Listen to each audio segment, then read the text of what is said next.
He's retired at Texas DPS, that's Department of Public Safety. He stumbled across a child pornography and sexual assault case that he investigated involving a millionaire. After the arrest, well, let's just say a lot of strange things occurred. He's coming up to talk about it on the Law Enforcement Talk Radio Show. Welcome to the Law Enforcement Talk Radio Show. In the Law Enforcement Talk Radio Show, we are joined by special guests talking about their experiences, the realities of investigating crimes, plus those who have experienced horrendous trauma. Police, first responders, military, and victims of crime share their stories. Hi, I'm John J. Wiley. In addition to being a broadcaster, I'm also a retired police sergeant. Be sure to check out our website, letradio.com, and also like us on Facebook. Search for the Law Enforcement Talk Radio Show. The Law Enforcement Talk Radio Show is brought to you in part by Newsbreak. Our profile on Newsbreak. Do a search on Newsbreak for the Law Enforcement Talk Radio Show. You can do a Google search. Just type in Law Enforcement Talk Newsbreak and you'll find our profile. Best of all, Newsbreak is free. You can download the app and have it on your phone for free. Get local news, get local information. You can get national news, all that stuff for free. The Google search is free, the website is free, and the app is free. So be sure when you have a chance to Google search for Law Enforcement Talk Newsbreak, follow us, and check out our articles. Joining us from Texas, we have Brian Baxter on the Law Enforcement Talk Radio Show. Brian is retired from Texas DPS. And I got to ask this before we get into your story, Brian. I worked in law enforcement. I don't know what the heck you guys are called down there. Texas DPS, Texas Rangers. It's confusing to me. What is the difference between Texas DPS and Texas Rangers?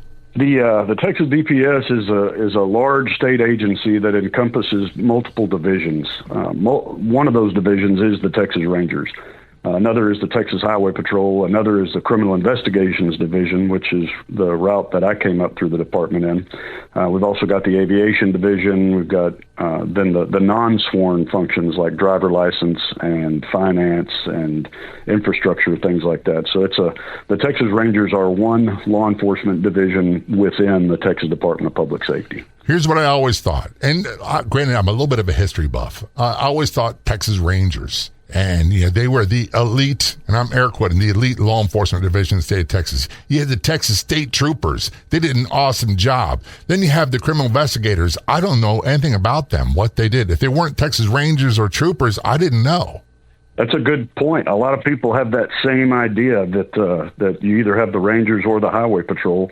And the Criminal Investigations Division is a division that was formed around 2009, where they took all of the legacy narcotics agents, motor vehicle theft agents, criminal intelligence agents, and combined them into one large criminal investigations division. And that division is responsible for those legacy programs, as well as human trafficking, crimes against children, and cargo theft, a bunch of other functions that the Rangers or the Highway Patrol don't cover. Now, before we go further, I should say Brian is retired from Texas DPS. He is an expert witness. The company he works with is Performance-Critical Inc. Their website's performance-critical.com. Expert witness means basically you testify in court as your accepted expert witness. It could be about many different things, right? My specialty is use of force and police practices. Gotcha. I do analysis on law enforcement, citizen use of force encounters, and provide expert consultation. Sometimes that means expert witness testimony. Well, I just want to clarify a point. I was declared an expert many times in narcotics investigation, patrol tactics, police tactics, all that stuff, investigating violent crimes. In this show, the Law Enforcement Talk Radio Show, we don't talk expertise. We talk experience. Before we go further, Brian Baxter, that does not strike me as a typical Texas name. I think of names like Sam Elliott, Tug McGraw. I think of names like, oh yeah, that's a man's man, Texas. Well, I do the best I can with what I got. I hear you. Got some Scottish lineage in there, and we got a suit named after us in Scotland, so That's our claim to fame with that name. The one thing I'll point out about this is stereotypes. There's an element of truth with stereotypes, but when you paint them with a broad brush, like for example, if you look up police in the dictionary, you should see a picture of me. I'm Irish Catholic. I'm my second generation Irish Catholic. I am the stereotypical police officer. I look like one. I walk like one. I do all that stuff. But when we have, and I do this all the time, and I try not to be. I try to be open-minded. I have stereotypes about names. I have stereotypes about regions of the country. I have all kinds of stereotypes. And Texas has always had a reputation in my book as being tough on crime. We could argue the case is that's not always been the case, especially around Houston, but that's not where you are, right? No, that's not where I am. And, it does vary based on the size of the city and the population, how much impact the Texas DPS has on local crime, and more important than just fighting crime, serving the public. Our motto is to protect and serve Texas. And we do that all over the 254 counties. I'm in Tom Green County, specifically in San Angelo. It's about 100,000 people. Great relationship with the sheriff's office and the police department. I worked here for many years as an investigator and as a supervisor and a district commander. Just a really, really good place to work. And I would agree with you. Out here in West and West Central Texas, pretty tough on crime. Pretty tough. In areas like Houston, and I'm not knocking Houston, I almost went there. They were hiring like crazy in the early 80s, and we could talk about that later on. Austin's another area. It doesn't always have a reputation of being that conservative. It tends to be more the other way. But we don't talk politics on the show. I do want to say this before we get into your story. Thank you for your service. I didn't do that earlier. I'm trying to get better at saying that. And thanks for being guest on the show and talking about a case that's not easy to talk about. No, it's not. It's one that made a pretty big impact on a lot of people. And incidentally, thank you for your service as well. The first time someone said it to me, I was at a cafe in Delray Beach, Florida. I had some police T-shirt on. I don't know what it was. And they looked at me and they said, "Are you active retired?" And by the way, that was ridiculous because I was very old at the time. And when I'm retired, it said, "Thank you for your service." I'm like, what? I had no idea how to reply to that. I didn't know what to say. It's like someone, you just won the lottery. Or how about that Publishers Clearinghouse people show up on your doorstep with a big check? Oh, yeah, I don't know what to say. It's just caught you at a loss. Yeah, it's awkward, isn't it? It's very awkward. It's hard to decide what to say in response. I don't know of anybody that policed for any period of time that is totally comfortable with that question. And I've gotten better. My mother, my wife, other people said, you don't owe people an explanation. The polite thing is say, "You're welcome." Yeah. Yeah. Or something short like, "You're welcome," or, "It was a privilege," or "Wouldn't do it any other way," or something like that. It's something that people do to be nice. And I try not to make it awkward. I'm glad it's not just me, Brian, and it's not just in Maryland. It's not just in Florida. It's in Texas. And as a matter of fact, almost everyone I've talked to on the Law Enforcement Talk Radio Show, which we've been doing since 2017, we now have 127 affiliate stations across the United States and growing. The podcast is a top 0.5% ranked podcast worldwide. Our social media, the Facebook page, is getting ready to cross 74,000 followers as of today. And everybody I've had on the show, most of them like, "I don't know what to say to that ad. I have no response." It's the same for a military veteran as well. So you get it on both counts, and it's a nice thing to hear. And we just got to do the best we can to accept it kindly, I reckon. Well, that's the thing. I'm much better. Maybe it's I don't know if it came from police work. I don't know if I was born with it. I don't know if it drilled in me being where I was raised. I was much more comfortable, and I'm still much more comfortable with criticism than I am with compliments. Oh, yeah, absolutely. And is that the case for you? I'm absolutely the same way. I don't know if it's the influence of my father, or the influence of the Army, or law enforcement, or what, but I would much rather hear what I can do better than to hear praise for what I've done well. I appreciate that someone's trying to be kind, but it just seems like we're going over plowed ground. We did that. It went well. Let's move on to what didn't and make that better. We're talking with Brian Baxter, retired Texas DPS. He stumbled across a child pornography and sex assault case that took a lot of strange twists. We'll talk about that in a few moments. Don't go anywhere. We'll be right back. Here's your chance to get into the ground floor, to make a donation to make the movie Gun Runner, based off of the true story of now retired police detective Maria Oliveira, who shot 6 times while investigating a crime, died 3 times, brought back to life, was in a hospital for a month, rushed back to work, only to suffer a near-fatal heart attack, and then several months later, a near-fatal stroke. It talks about his recovery, his life after, and more. That's at gunrunnerfilm.com. Again, you can make a donation at gunrunnerfilm.com. Did you know that there are people earning $30,000 or more per month from Meta or Facebook? Did you know that you can too? All without breaking the time bank. Learn how to work smarter and not harder on Facebook. Get step-by-step instructions on what to do and what not to do. Start with a free membership. Get details at letbreak.com. letbreak.com. That's letbreak.com.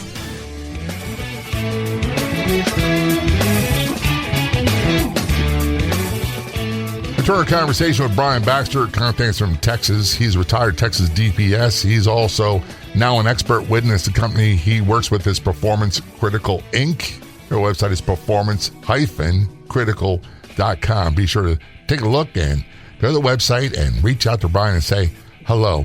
Brian, during your distinguished career, the Texas DPS, you stumbled across a case that involved child pornography. Can you tell us about that? Yeah, I was a district commander in San Angelo, Texas. I had agents and supervisors that were responsible for organized crime type things, narcotics, auto theft, criminal intelligence, crimes against persons, over 30 West Texas counties. And in one of those counties where I lived was this case that came up. I had volunteered to be a Girl Scout troop leader, believe it or not. When my youngest wanted to join the Girl Scouts, they were making a new troop, and they didn't have any leadership for it. So I volunteered, not having any idea how much work that was going to be. You had no idea what you're stumbling into. Yeah. Man, I had no idea. Like, I wasn't busy enough with 30 counties and law enforcement. My admin would walk into my office sometimes and catch me cutting little flowers out of felt, trying to get ready for the next Girl Scout meeting, make it good for them. That goes to the stereotype conversation we had earlier. Don't believe all stereotypes are not true. Hey, that's right, man. Yeah, I was definitely the standout when it came to Girl Scout leaders. I was the easy one to remember. So as a district commander, what made this case stand out to you? It came from the Girl Scout office. I got a phone call one day in my office, and it was one of the women who worked at the big Girl Scout office downtown. And she said, "Hey," she said, "I know you're one of the Scout leaders. Are you? I heard you were also a police officer." And I said, "Yeah." She said, "Well, we got this phone call from a creepy old man." She said, "This creepy old man called. It was an anonymous number. He didn't tell us who he was, but he gave excruciating detail and was very vulgar and explicit about preferences that he had for children." And it really alarmed everybody there at the office. And that in and of itself amounted to a harassing phone call and nothing more. So the local police just didn't have the resources to open an investigation into a misdemeanor crime without a known suspect. Uh-huh. So she called me, and I, being involved with Girl Scouts, having my daughter involved in Girl Scouts, I wanted to handle that myself, but you just don't have the time as a commander. So I called in them my Blackbeards. They were my investigative team, and they all had really long beards. They did great undercover work, great tactical work, just geniuses. Law enforcement, just really, really hardcore lawmen. Called one of my guys in and ran the case down to him, and we got to work. I stayed involved just because of my linkage to the Girl Scouts, and I had him on board, and the two of us got after it. Didn't take long to identify another employee at the Girl Scout office who had gotten some phone calls months earlier from a grumpy, creepy old man, as she described him, and he was offering kittens. He had some kittens at his house if any Girl Scouts wanted to come get a kitten. And, of course, she hung up on him, but it stuck in her mind, and he had left his name. And so she had his last name, and she had his phone number, whereas the really vulgar, explicit call that had just come in, he was anonymous and he didn't leave his name. So now we were on to something. We had a name and a number. We took the the address that was linked to that number and found that there had been a 911 call for a burglary report. And we pulled that 911 audio, and we played the 911 audio for the woman who took the call, the vulgar call. And she said, "That is 100% our guy." She said, "I have no doubt in my mind." That's now, we went a little bit further. Gumshoe police work. That not scientific, not like television, not like they've got these computers that do matching. It's like, okay, I'm going to do some old-fashioned gumshoe police work. That's right. And I'm telling you, man, it was confirmed with some technology. We did get with a federal partner and do some digital voice matching and get some, evidentiary value out of that match. But that put us onto the right person. And as that, that now we've got a name, we've got an address, we've got a phone number. Joel started digging into this guy's background. Turns out he's a 77-year-old man. He's an ordained priest. He's a member of a group called Society of St. Pius X. We didn't know what that was, but turns out to be a super, super conservative sect that formed after the Vatican II around 1970. And he later we found some evidence in his house that he was using that as part of his luring and his exploitation of these kids. But it also came up that he was a multimillionaire. He had a whole lot of money in the bank, and he had a whole lot of property that he owned, mostly here in San Angelo, but some outside of San Angelo. He was a frequent international traveler. The amazing part about this is, Sir? Brian, and I don't mean to cut you off, is I'm a Catholic, and I've always had an extreme, and retired police, extreme distaste for anyone that used that position to get close to children, to endear themselves to children, to groom children for sexual assaults. And I've never really understood why that was allowed and looked at or brushed under the rug for so long. The other thing that really stood out was not only was he using the Order of St. Pius X as part of his grooming tactics, but the fact that this guy was a multimillionaire, man, that raises some huge red flags right there. Yeah. And there's more to come. I mean, this guy was a red flag. He, like I say, he was a multimillionaire, owned a lot of property. He owned real estate in Spain. He traveled internationally quite often. There was some, we couldn't really get evidence of it, but there were some unsubstantiated reports that he had attempted to adopt a child from Spain and bring that child back to the U.S.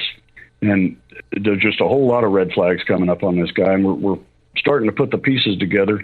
But it's painting a picture that, man, this guy has been sexually assaulting children for decades. He's been doing this not just here recently with the Girl Scout harassing phone call, but he's been at this for years.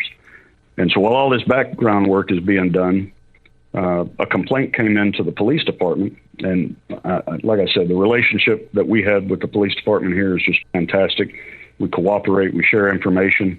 And this detective that took this complaint knew that my guy was working a possible crime against children case. And so he called him up and said, "Hey, this woman came into the office and reported that her little brother, who was a child, he's under 18, her little brother had been propositioned by an older man. She had overheard the conversation where this older man had made some very explicit. I'm telling you right now, that would not go well with an old guy like me. We're talking with Brian Baxter, who's retired Texas DPS. He stumbled across a child pornography and sex assault case that took many bizarre turns. We'll tell you about that in a few moments. He's currently an expert witness. Company's called Performance Critical. Their website's performance-critical.com. You can find us on Facebook. Look for and like the Law Enforcement Talk Radio Show Facebook page. This is the Law Enforcement Talk Radio Show. We're going to take a short break. I promise you, we'll be right back. You can find us on Facebook. Look for and like the Law Enforcement Talk Radio Show Facebook page. Imagine earning an extra $500 to $5,000 a month or more from the comfort of your home or business, all with Facebook. That's right. Meta is paying people just like you every month. Learn how to create another revenue stream from Meta and dramatically increase your reach, all without breaking your own time bank. Sign up for a free membership at letbreak.com. letbreak.com. That's letbreak.com. Follow the Law Enforcement Talk Radio Show and podcast on the Newsbreak app. It's free. And get the latest crime and law enforcement news on the Newsbreak app. It's simple, easy, and free. Just download the Newsbreak app. Then search for and follow the Law Enforcement Talk Radio Show and podcast on the Newsbreak app.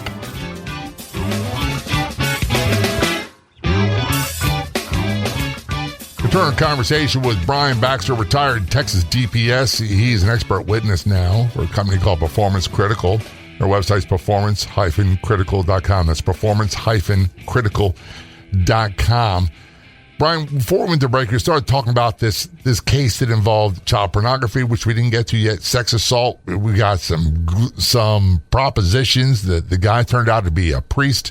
He was part of the St. Pius X society. He was a multimillionaire. And you were district commander. You had other people investigating this, but you have to keep your thumb on it. Now, here's the question I have for you before we get back into the story. Your father, your police, there's a little bit of contradiction because you want to take things into your own hands. You're also a Girl Scout leader. This was tipped off to you by a weird, strange, annoying phone call to the Girl Scouts about sexual propositions of Girl Scouts. Did you find any conflict for you personally with that? I had a great deal of conflict with it. There was so much work that needed to be done to substantiate the claims, to corroborate, people's statements, and to find evidence to make a solid case that we could move forward with in the legal system. And that was the police side of me. The father and the Girl Scout leader side of me. There's just this urge to take action to remove this threat against children from society, and it's difficult. It was difficult for my investigator. It was difficult for me to stay objective and really focus on what we needed to focus on to make the best possible case. I'm glad you said that because I found a lot of things, especially crimes against elderly and children. I found them to be very disturbing, and they brought up a big emotional response to me, but I had to swallow that. And one of the things I tell people, you watch these TV shows and movies, and they got the good cop, bad cop, interrogation, they're beating people up, they got phone books, we didn't do any of that stuff. As a matter of fact, you had to lie to make the bad guy, and I'm saying guy, that's men and women, think that you were on their side, that you understood, you're someone you could talk to. And you want to build a case. No one want to be known as the guy, men or women, that ruined a case in court. We just didn't want that label on us. Yeah. It's one of those things where there's people get really comfortable saying things like, well, just give me 5 minutes in a room alone with this guy, and we'll see how it works out. But you really got to push any thoughts like that to the side, and you can't entertain peers that might say something like that, because to your point, any of that gets out, even if it was said in jest or in a circle of trust, it does endanger the case. It does. And when you endanger the case, the guy doesn't go to prison and children remain in danger. And that's the thing we have to keep sight of, and I did it very well. You did. And as a matter of fact, I got to ask you this question before you go back to your story, Brian. I'm still troubled a little bit by that, because part of me, the human nature, the father part, I want to take action. I want to do something, and I don't want to trust others, judges, juries, lawyers, whoever it might be, to do their job. I'm not very trusting of other people all the time. Are you still conflicted by some of this, what you went through during your career? Oh, absolutely. I've got a degree of control freak in me. Join the club. It was evident in this case. I wanted to, when the Girl Scout office that my youngest daughter is a part of, calls and says that this call came into that office, I wanted to do the case myself and make sure that it got handled thoroughly and nothing got left out or looked over. But I just wasn't able to do it. So it really forced me to trust and bring someone else in. And man, I was blown away with how thorough this guy was, and it ended up being a success for the good guys. I had to reach a turning point. And by the way, I retired to the rank of sergeant. It was difficult for me to let go and let other people do their job and trust they do it well. You train them, you do the best you can, but as a district commander, it's not like, I'm sure you told yourself this, You're not investigating more. You're not boots on the ground. You're not a street cop. You need to let other people do their job, and you do yours. Yep, that's right. And when I retired at the rank of assistant chief. So the higher I went, the more I had to learn that, I'm not the guy that does cool things anymore. I'm the guy that reads about other people doing cool things and make sure that they have all the beans and bullets and Band-Aids that they need to do those cool things. So you're exactly right. That takes a bit of adjustment. It's a point you have to get to. We'll talk about that in another date. I want to go back to this case. So your investigator discovered this guy was a priest. He was a multimillionaire, and it looked like there was enough evidence that he had years of sexually abusing children. What happened next? Well, we had one child victim identified by the child's older sister, and we arranged for a forensic interview at the local child advocacy center. And the forensic interview was helpful in that it revealed some corroborating information that this child knew this man and they had conversations. But the child did not trust anybody enough to outcry. I mean, if you can imagine, here's an adult figure using a religious position to gain his trust and then betraying that trust. Right. This child's not going to say anything to anybody. And so he didn't make an outcry. And not having that outcry that meant we had to keep digging and keep working. Well, and I'm sure while that's going on. How old was this child when you did the forensic investigation or forensic interview? 15 years old. It's a little bit different when they're teenagers. This is the street cop of me. When they're like 5 years old and they start talking about sex, you got to realize their brains don't work that way. Someone introduced that to them. Usually there's some truth to it, and they're very reluctant to tell you. But once they start telling you, you need to shut up and listen. Yeah, absolutely. And build that trust. Try to get that child to a place where they feel safe enough. A teenager. Get them to where they feel safe enough that they can share information that's ultimately going to help their situation. Did there come the bad time, news was, though, we didn't get that outcry. Did there come a time where you were able to levy charges and arrest this guy? Yeah, absolutely. Got a lot more information. Got a cyber tip from National Center for Missing and Exploited Children. Once we got an email address for the suspect, the cyber tip came from one of the neighbors. He had seen information on the computer that revealed evidence of child pornography as well as online exploitation or solicitation of a child. A lot of good information came out of that. I had another neighbor report that he had propositioned the neighbor to adopt a child from Ecuador and then release that child to the suspect.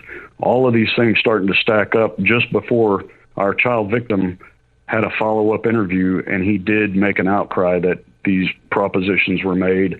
There was an offer of $1 million if he would keep it to himself and just continue to talk to the suspect.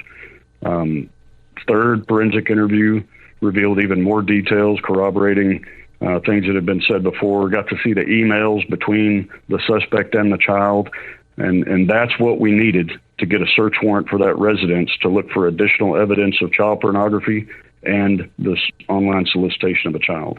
So I take it that the search warrant was somewhat successful. You did gather evidence and you went to court. What was the outcome in court?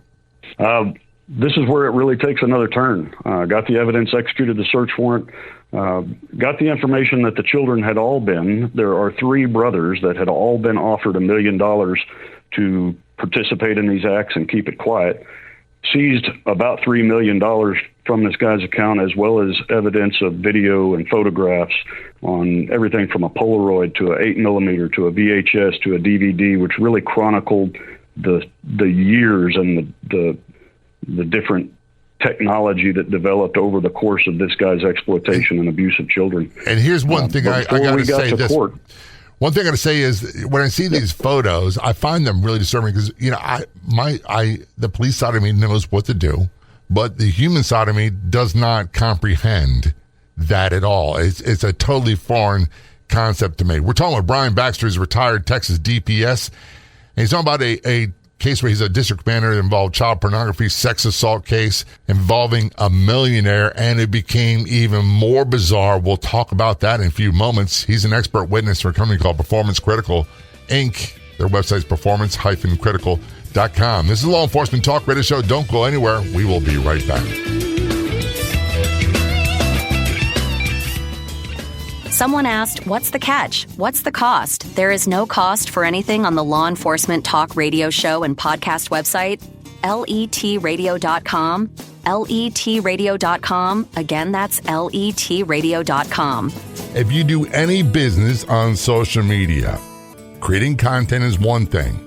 The trick is, how do you turn those people that contact you, that comment on your social media, into consumers? There's a great tool, and you can get more information at letpops.com. That's letpops.com. Best of all, you can get started for free. letpops.com. Check it out today.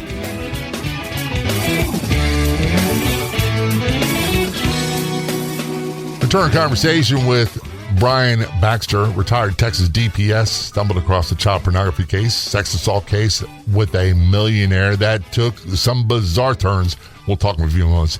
He's an expert witness for a company called Performance Critical, Inc. Their website's performance-critical.com. And he is in Texas, by the way. So, Brian, before we went to break, you said this is where things took a strange turn. What happened?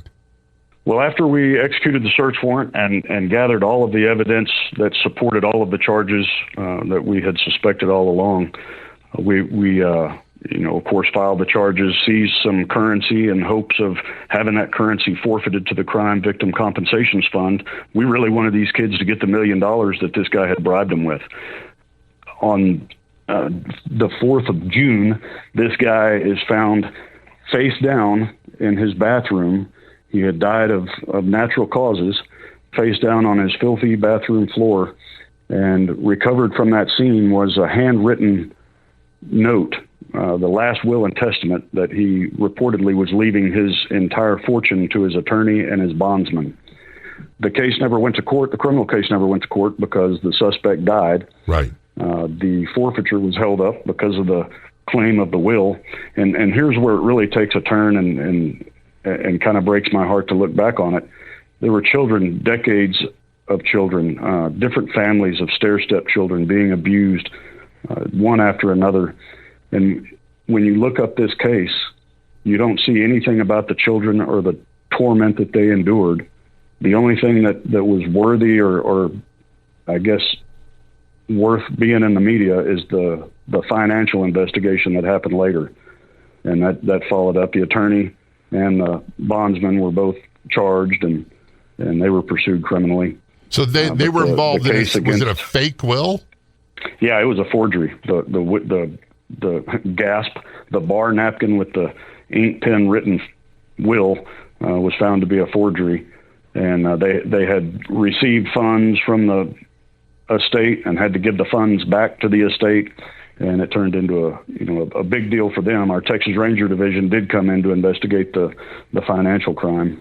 Here's the thing, that when someone dies, and what we always did in Baltimore, I'm sure it's the same with you, is you treat it like it's a homicide until proven otherwise.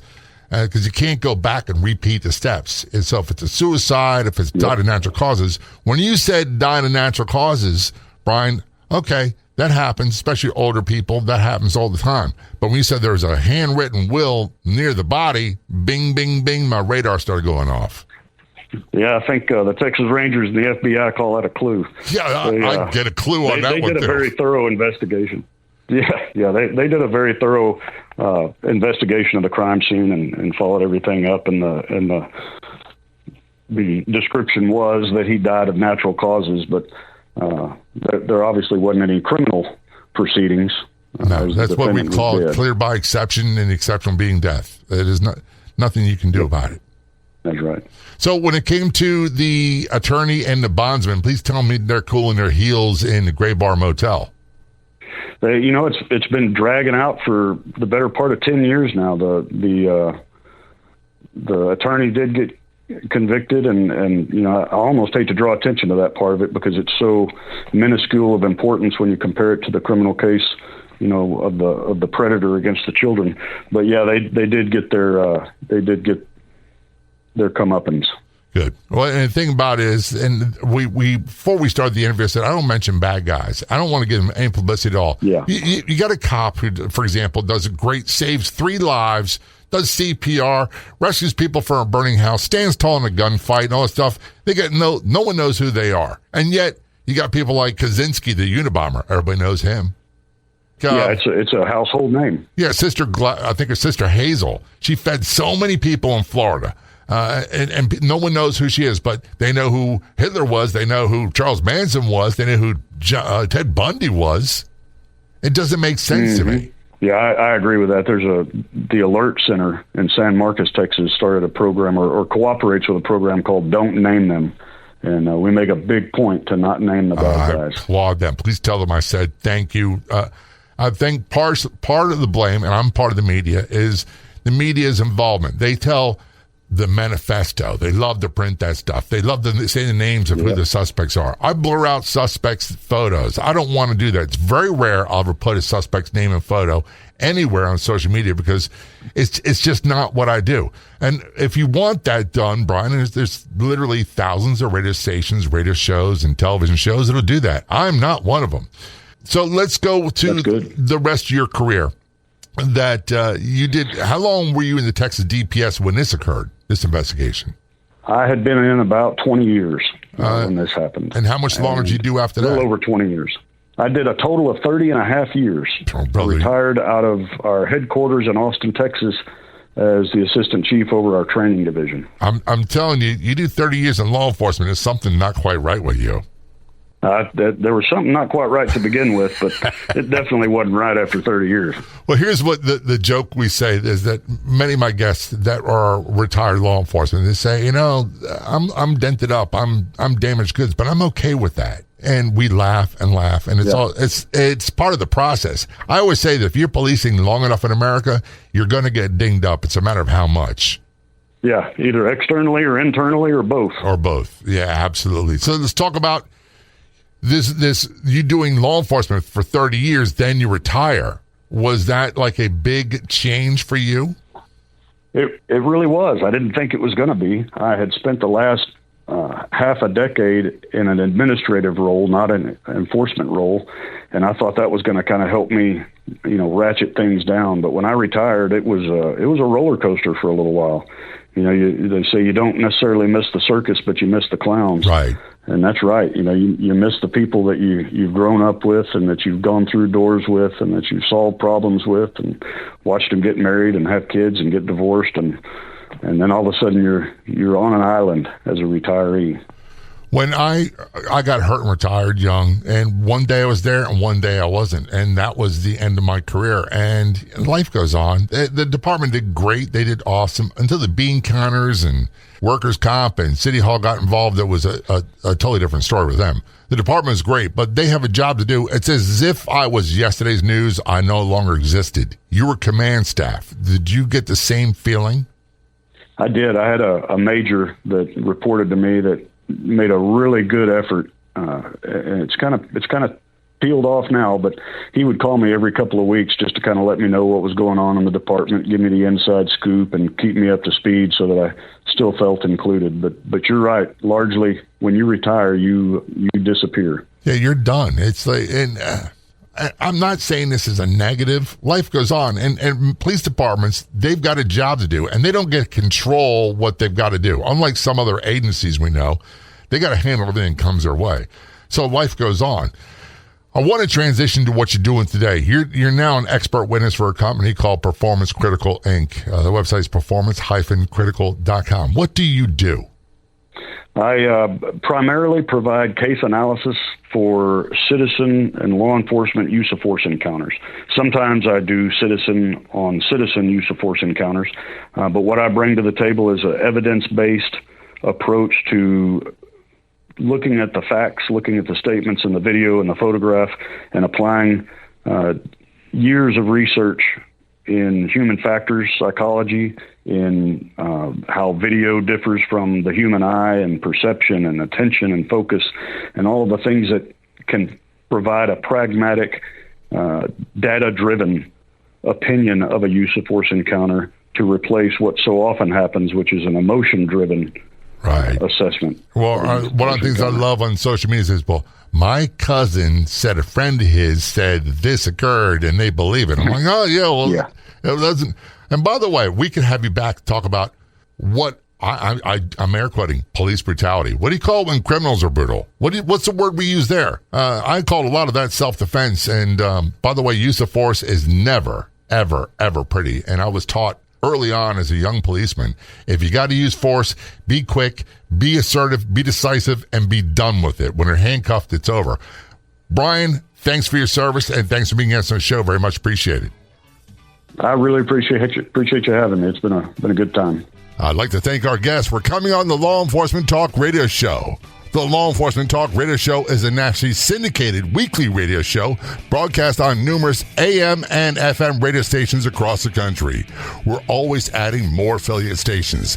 If you enjoyed the podcast version of the show, which is always free, please do me a favor and tell a friend or two or three. I'll be back in just a few days with another episode of the Law Enforcement Talk Radio Show and Podcast. Until then, this is John J. Wiley. See ya.